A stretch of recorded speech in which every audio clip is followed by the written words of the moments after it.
Shalom à tous et très heureux de vous retrouver dans cette nouvelle vidéo, la paracha en question. La loi a-t-elle encore du sens? Et bien évidemment ici nous parlons de la loi de Dieu, de la Torah, et pas du code civil ou du code de la route bien sûr. Et au-delà du sens premier de la question, c'est aussi peut-être de la pertinence de cette loi dans le contexte de notre société du XXIe siècle qui se pose. Alors, si l'on affirme que tout a encore de la validité aujourd'hui, on se heurte évidemment à l'absence des sacrifices et de tout ce qui peut aller avec, et ce depuis des siècles, voire même des milliers d'années, d'autant plus que la majorité des lois concernent évidemment les sacrifices qui aujourd'hui n'ont plus cours. A l'inverse, d'autres déclarent que depuis la fin du temple, la venue du Messie, en la personne même de Yeshua et du don de sa vie pour le pardon des péchés, et ce même une fois pour toutes, si on peut dire, eh bien, plus aucun sacrifice n'est nécessaire. La loi se trouve alors, en quelque sorte, vidée de l'essentiel de son objet. Alors peut-être qu'entre les deux, bien des arguments s'affrontent. Et il y a en fait plusieurs termes pour désigner les commandements divins, et mishpatim, du nom de notre paracha, peut se traduire par le terme ordonnance. À ce stade, et s'agissant justement de ces ordonnances, il semble assez difficile de faire un choix en fait arbitraire, comme de renoncer à certaines choses et d'en conserver d'autres. Le commandement de ne pas assassiner paraît bien évidemment difficile à écarter, tandis que par ailleurs le processus de purification de la lèpre que l'on retrouve dans le Lévitique semble peut-être bien dépassé dans nos réalités présentes. Quel est finalement au fond le sens de la loi?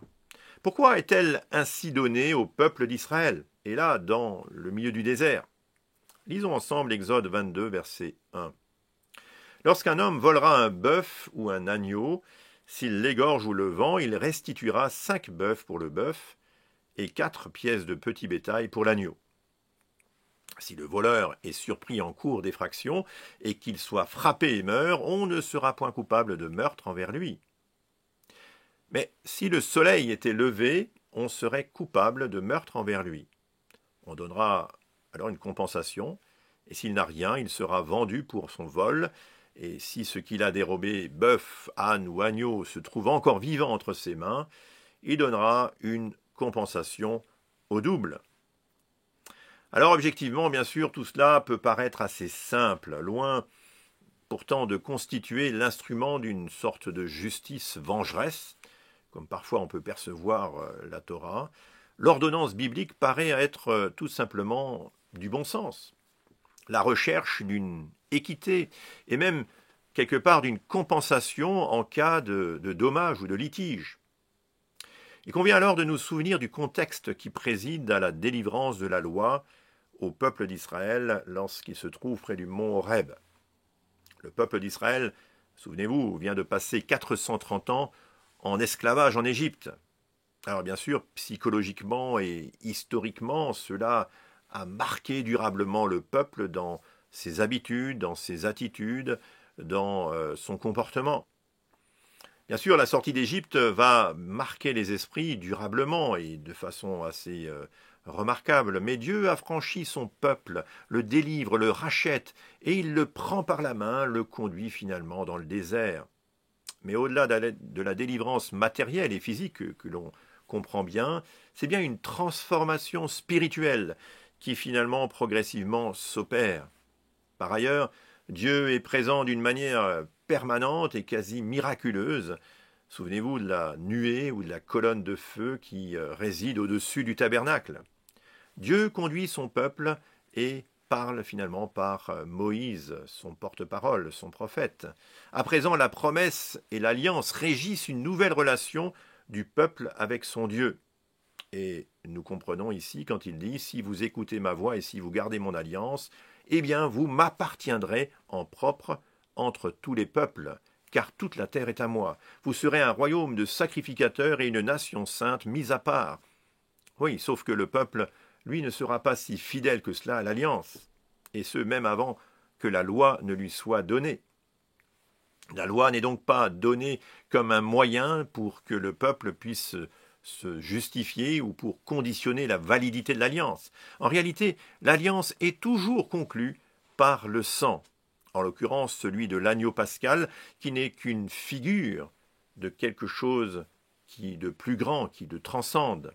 La loi est davantage le cadre d'une vie nouvelle pour un peuple qui sort de l'esclavage. Elle définit ce qui est saint de ce qui ne l'est pas au regard de Dieu. Elle fixe une trajectoire pour une communauté dans sa relation nouvelle avec son Dieu, mais aussi dans ses relations entre les uns et les autres, entre individus et même avec les étrangers. Alors nous n'avons pas le temps de nous étendre sur le sujet, mais beaucoup des principes énoncés dans la Torah se retrouvent d'ailleurs dans des systèmes législatifs des sociétés modernes fondées finalement sur des racines judéo-chrétiennes. Ainsi donc, la loi, si elle définit ce qui est juste de ce qui ne l'est pas devant Dieu, ne permet pas de dire qui est juste, de qui ne l'est pas, au regard de l'alliance. Car fondamentalement, la loi juge tous les hommes comme coupables et incapables d'être fidèles à Dieu et à toutes ses exigences. D'où nécessairement le besoin de répéter inlassablement des sacrifices et même à inviter des hommes et des femmes à purifier leur conscience. Pour les rabbinim, cependant, toute l'économie lévitique n'avait qu'une vocation à être provisoire, jusqu'à l'avènement du Mashiach, du Messie. Les sacrifices n'étaient peut-être que l'ombre d'un message plus grand et plus pérenne, celui condensé en quelque sorte dans le sacrifice de Pessah, qui, d'une certaine manière, est souligné même chaque soir de Shabbat.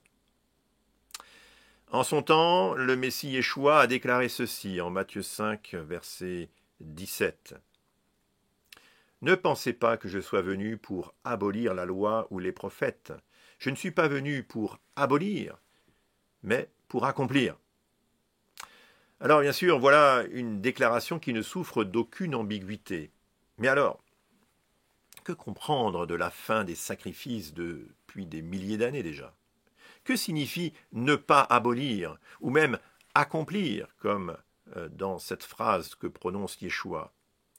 J'ai coutume de dire que Dieu révèle ses plans et ses intentions d'une manière progressive, au fil du temps. Le fameux fil rouge que j'évoque régulièrement. L'ombre de la révélation divine s'éclaircit depuis les premières pages de la Bible, et ce, au fil des siècles. La loi et l'économie lévitique est de l'avis de beaucoup un coup de projecteur qui dissipe encore un peu les ombres tenaces. La venue du Messie en Jésus, Yeshua, vient évaporer peut-être les dernières ombres pour révéler le plan divin dans une parfaite limpidité. Yeshua est le parfait sacrifice, celui qui donne sa vie pour le pardon des péchés et nous déclare justes devant Dieu. C'est lui qui donne finalement le sens complet à la loi. L'obéissance à la loi est devenue alors non un moyen, mais une réponse finalement personnelle à la justice que Dieu s'est acquise pour nous. Une telle découverte me remplit alors de reconnaissance et de joie. Puissent beaucoup de nos auditeurs connaître ce même bonheur. Et dans nos prochaines vidéos, nous tenterons de finalement continuer à suivre le fil rouge, et ce jusqu'au Mashiach, le Messie. En attendant, shalom à tous, et à bientôt dans la paracha en question.